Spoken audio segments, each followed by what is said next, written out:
عذرا يا جماعة، بصوركم من السيارة نظرا للضغط هلا هالفترة كثير، فمن دايرة لدايرة. على كل الأحوال مشان ما أنسى كمان شغلات مهمة يا جماعة عليكم، بس بدي إياكم تفهموا شغلة. آه لما تيجي واحد بده يستفسر يسأل وين صارت معاملته، ما فينا نراجع لك معاملتك بلا وكالة.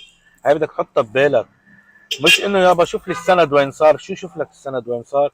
اذا في مين من كان في يشوف السند وين صار فبيقدر ياخذ لك سندك ويبيع لك شقتك وانت ما معك خبر. الامور ما أنا لعبه، يعني هاي دوائر دولة بالنهاية، عرفتوا علي كيف؟